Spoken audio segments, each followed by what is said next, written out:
Hello and welcome. In this video, we're going to be going over how to create clouds to be used inside of Redshift, specifically for Cinema 4D. Now we are going to be using Houdini to actually create the clouds, so you will need that program, but you can pick it up for a $400 for 2 years for an indie license, and it's super powerful. It's something I've been using a lot more recently, and I'm going to continue to use it more and more because it is so powerful.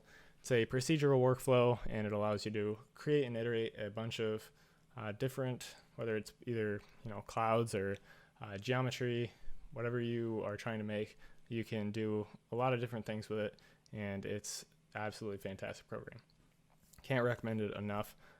Definitely something I see being used more and more by everyone in the future. So we're going to be creating clouds just like these. And here's another kind of variation I had with a little bit more transparency, a little bit less dense. So we're going to go ahead and create these inside of Houdini. So let's go ahead and jump on in. First thing we're going to need to do is create a couple geometry nodes. So I'm going to go ahead and create two, and I'll show you why here in just a second. Let's go ahead and jump into one of them, and let's go ahead and just make a, let's go with a sphere. So let's drop down a sphere, and then let's set it to a polygon and just crank up this frequency to something like maybe 20. And if you don't have this red box around it, you can just hit enter, and that'll allow you to actually deform and kind of scale your mesh here. So let's go ahead and drop a mountain node in here as well, just to distort the geometry just a bit more, and set the display flag. And that'll do for now, kind of give us a nice interesting shape. So the reason I had to create two geometry nodes, I'm actually going to undisplay that one, and we're going to go ahead and create an object merge in this one. So this is going to allow us to actually create different geometry nodes and create different variations of our base geometry to create the cloud from, and just change it in here without having to actually like re-import or actually redo anything inside of this actual node.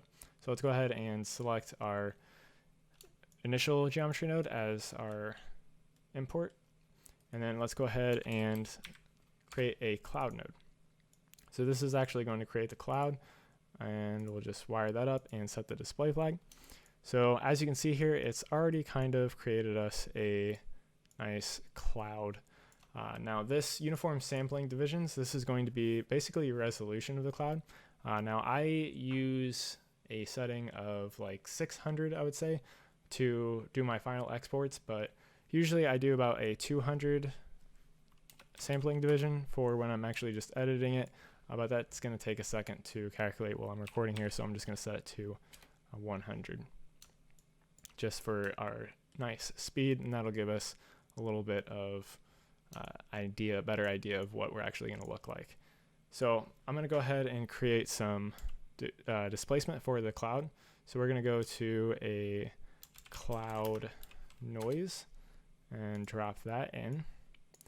Now if I set the display flag here, you can see it's doing something, but we can't exactly tell what, and that's because we need to create a light. So I'm going to create a distant light, and just go ahead and click in here, and now we have a distant light. So let's just rotate it, and maybe drag it here, and rotate it down a little bit, and maybe drag it up. So this kind of gives us a better idea of what we're looking at, and you can see, if I jump back in here, what I'm talking about if I change around this sampling division. So if I set it back to 50, it becomes a lot less detailed. You can kind of see, I don't know how well it's going to show up on YouTube, but you can see the kind of stepping that's going on in here. So if I set this back up to 100, it's taking just a second to calculate. We're good. And you can kind of see the stepping a little bit better there. If I set it to 200, it's just going to be even more detailed and look a little bit better. But like I said, this is going to take a second to calculate as we're editing it here while I'm recording. So I would set it, I'm just going to set it to 100. Now, like I said, I do use a 200 setting inside, or when I'm not recording. That is a pretty good balance of speed and some detail. So that's the setting that I like to use. Now, if you know anything about Redshift volumes, you're going to be wondering about this density tab inside of our cloud noise. So if I actually edit this and just drag this down, this does affect the density in here, but I didn't really see much of a difference inside of Redshift. It didn't really do a whole lot for me, so I'm just going to go ahead and leave that as is. And we're going to actually add in some different density, because if you can't really tell right now, but if you were to export this just as is to a VDB and import it into Redshift and Cinema 4D, then the whole cloud would be completely dense. It wouldn't have any sort of transparency towards like the edges, for example, because that's not going to, or it's basically all completely dense right now. So if I can show you this by dropping in a volume slice node, and we're going to use this here in a second. But let's go ahead and drop this in, and you can see that we have a, if I just set the, let's just set the display flag here with this one selected still, you can see that as I drag this, it's going to create a plane, and basically it's going to show us what the inside of our volume looks like as we drag this along. And you can see the entire thing is basically completely dense or completely opaque. So you can't have any, you won't have any transparency if you just export this as is.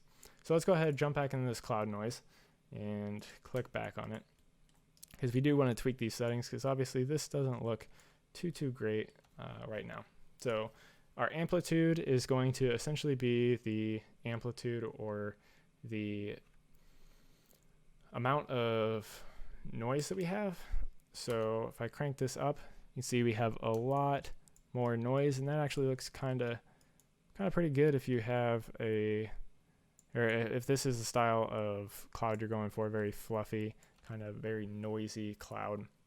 So let's just play around with these settings a little bit. The element size is the other thing I kind of like to mess around with. The bigger that you crank this, the higher that the noise is going to be, or like the larger the noise is going to be.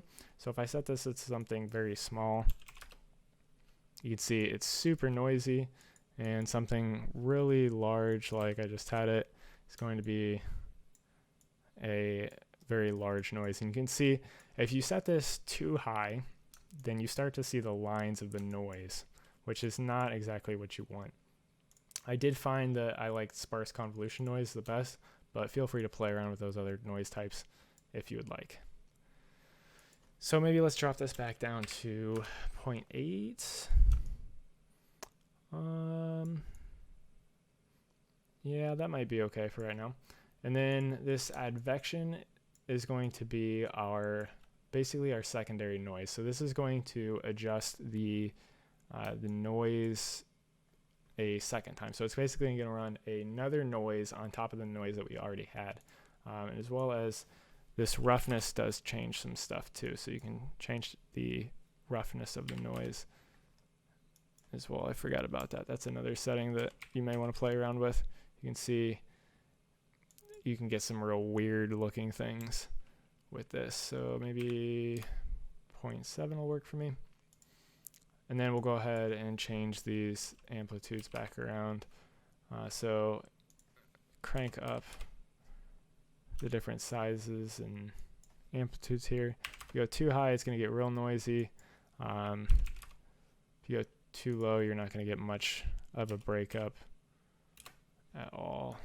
So we got to find a nice balance, and you know, that's kind of a cool look. We'll see how this looks. This has some nice broken off like cloud pieces that you can see right there, a little bit right there, and I think that's gonna kind of look kind of nice when we're trying to illustrate some things, and as well as it's kind of a little bit less dense right there in terms of how much of the cloud there is. So we'll go with this. And then to actually get the noise that I was talking about inside of our density, we're going to have to edit something in here. So you're going to drop in a volume VOP. So I'm going to go ahead and drop it in there, and then we can jump in here. So I actually found this technique on a video from Entagma.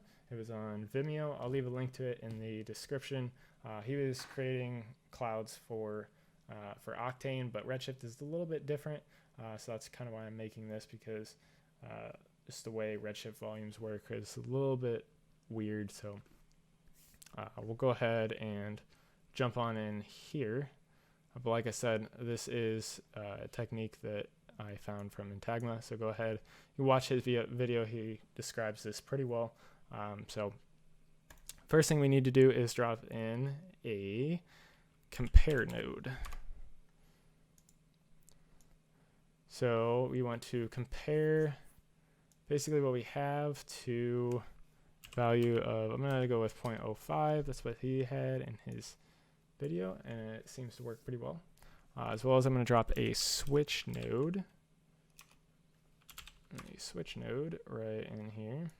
Drop it in between the two. So we're going to switch between their value that we have, so the completely dense, and if it is above, or if it's above 0.05, then we will add some noise to it. I believe that's how it works, and then it'll switch between the two values.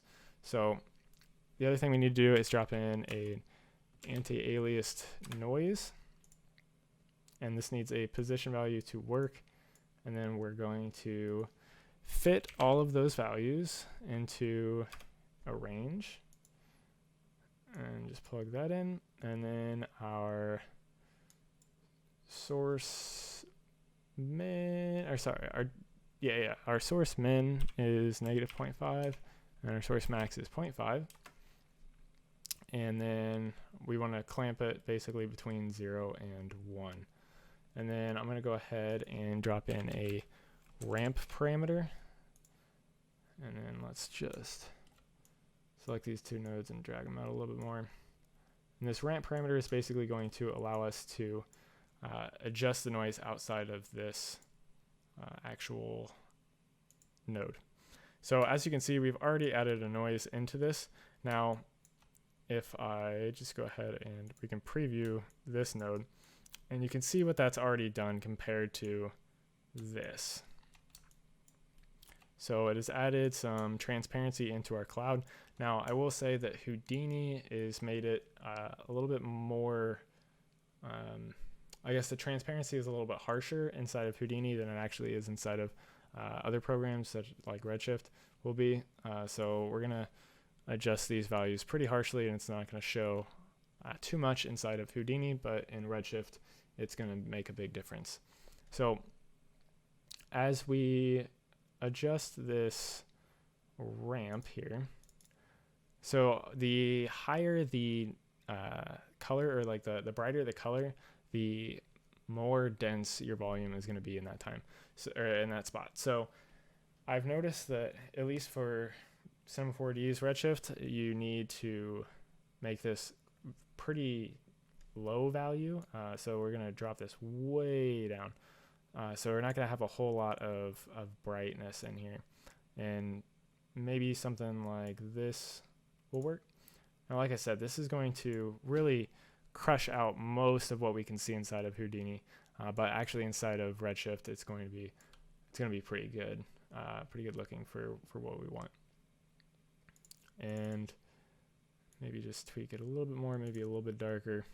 So that's going to give us a nice look for what we want. Can't really see it too much there, like I said, but you'll see what I mean here in just a second. So next thing we want to do is just go ahead and export. So we're going to drop a file node in here. I'm going to go ahead and set my file path, and we'll just name this cloud_1 and make sure it says .vdb. So we export a VDB mesh, and then we want to just wire this on up. And obviously it's throwing an error because it's trying to read a file and we want to actually write a file. So we want to go back to this cloud first though, and we want to actually up the resolution of this. So I'm going to set this to something, let's go with like 400, just give us a nice kind of resolution to our cloud. Like I said, this is going to be basically the resolution of your cloud. So the higher you set that number, the longer it's going to take to calculate, but the nicer the cloud will look, the more high res it will look. So we'll give this a minute to actually calculate, and then we'll jump into Cinema 4D, and we should be good. So it looks like it's done. We'll just make sure it exported. Just click the file node and it should have exported. So let's hop into Cinema 4D, and first thing we want to do is create a light. So I'm going to go with a dome light, and then we're going to get rid of the background and this stupid message. And you also need to set your volume contribution scale all the way up to 1. This will just make it so our light actually interacts with our volume. And then we also, at least I am going to drop in a sky and change the horizon height to something super low. That will allow us to have a nice blue background for our cloud. And then we need to drop in a Redshift volume, obviously. And we're going to go ahead and select our volume. So to actually see this is going to be really small when you're importing it. So let's go ahead and scale this up, something like that. And then it's just showing the bounding box right now because we want to actually preview it. So if we pop this to points and then set this to something like 100, you will kind of see what your mesh looks like. Now I have noticed that the higher the ramp setting that you have here, so if I jump back here, the brighter this value, the more points are actually going to show up inside of Cinema 4D, but the lower that is, it's going to be more transparent, so it's not going to actually show as many points in there. So just be aware of that, but it will actually show your volume. So the next thing we need to do is create a shader for our volume. Give this a second to load. Not sure why it's being so slow. There we go. And then open up this volume. So we don't actually need to go into the shader graph for this. We can just go ahead and open that up. So I'm actually gonna just drop this onto our volume, and I'm gonna actually open up a render view so you can see kind of what we're getting. And that's one of my other clouds. So right away we aren't getting anything because we haven't actually put any information into this shader. So first thing we need to do is set our Redshift volume, our channel for our scatter, to density. So this, when you import a VDB, it should have all of the channels that you've exported. So something like a fire sim will have a temperature, probably a density, a smoke, things like that. Whereas our cloud doesn't have any fire, so it's just going to have our density. So right away we can see kind of what we're looking at here. It's not looking very cloud-like, and that's because we actually need to change some of these values. So the scatter coefficient essentially is going to be like your diffuse, and the absorption coefficient is going to be your transparency. I said Redshift works kind of weird, at least in Cinema 4D.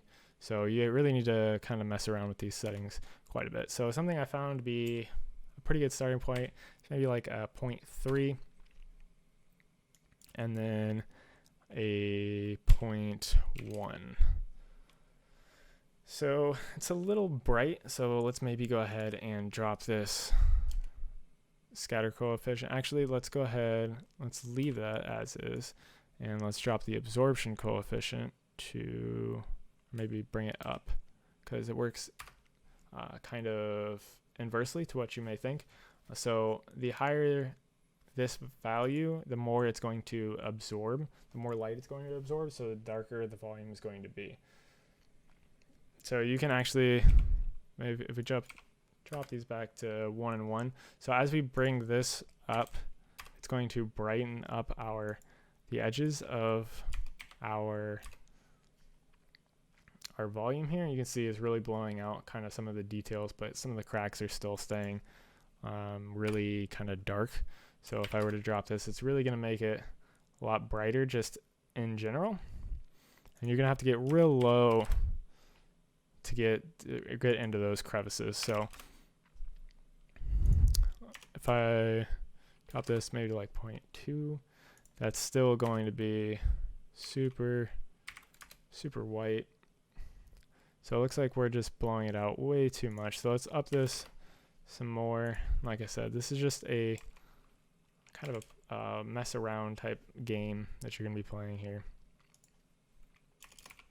And just kind of figuring out what works best, what settings work best for you. So kind of getting into those cracks a little bit there.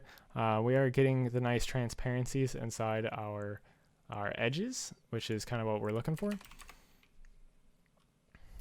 Blowing it out too much there, so let's just up this maybe to 0.12 and maybe like 0.25, because we don't want to lose that detail that we're getting in there, but we also don't want it to be too I guess too dark. Just keep playing around with these until we get something that we like. Maybe a 0.4.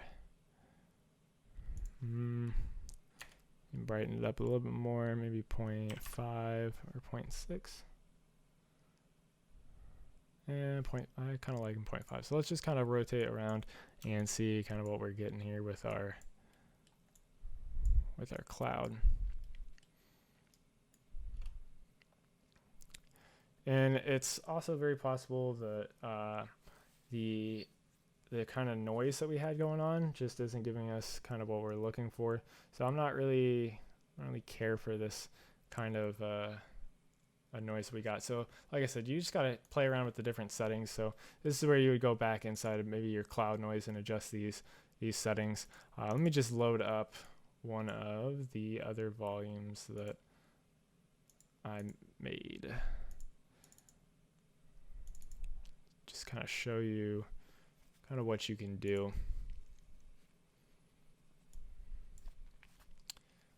So it loads up here. I think that was one of the first ones I made. Maybe upload, or maybe open up this second one here. This kind of has a weird, has a real weird shape to it, but it's kind of cool, depending on what angle you grab it from. So you're going to want to layer these clouds on top of each other and kind of create different looks that you can get. So you can just copy and make copies of these volumes, and let's go ahead and drop it above that, and we'll just rotate and we'll move it. Whoops, wrong way. Move it here, kind of change the shape that we're getting.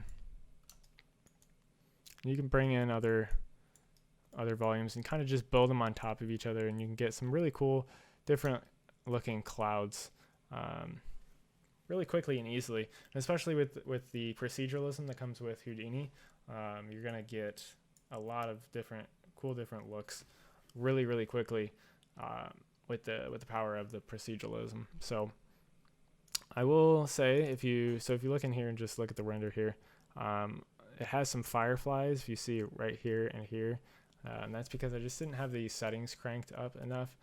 Sometimes you're going to get those if you don't set up your settings correctly. So you want to change your sampling overrides probably to something like 2048. That should be enough to get rid of most, if not all, of the fireflies. I did a lot of rendering with 1024 in that setting, and that got rid of most of them in most of the volumes, but in a couple of them, like you saw just there, it didn't get rid of all of them. So just play around with that setting. That's going to be super important. And then you should get rid of all your fireflies with that. I also didn't see any benefit to putting on GI. I didn't really see any GI bounces bouncing around off of the volumes, which kind of sucks. If you had some geometry inside of the scene, I probably would make a difference, but I didn't see any with the with just the volumes in here. So last thing I do want to show you here is what happens if you are to not add in this volume VOP. So let's go ahead, make a second one here, and we're just going to go ahead and plug in right in here and create that file. So it should have already been created. So let's go ahead and we'll just get rid of that volume, and we'll go ahead and open up our second VDB here. So this is going to illustrate what I was talking about in terms of our transparencies. So if you zoom in here on some of these parts that are kind of like sitting off of the actual mesh, maybe like, I can't really see this one based off the points. So if you're looking right in here, so if I were to load up the other one, let's just make a copy of this, and we're gonna, oops, just got rid of that. Grab that again. Come on, there we go.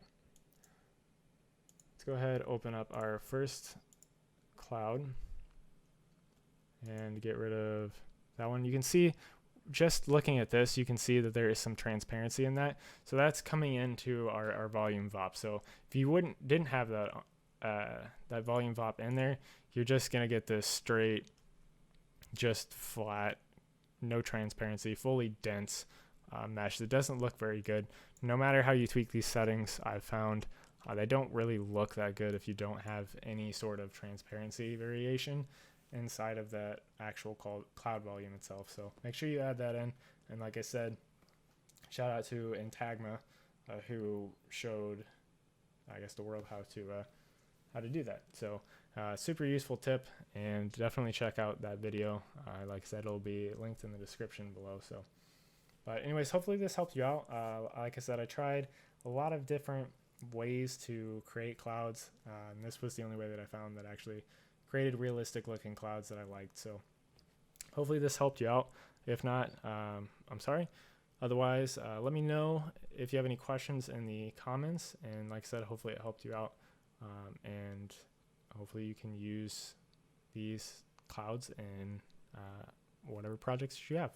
If you render anything out and you find some cool shapes and stuff that you like, feel free to share those with me on Twitter or in the comments or whatever. I'd be happy to see them. So hopefully this helped you out. If not, I'm sorry. But thank you all for watching, and have a good day.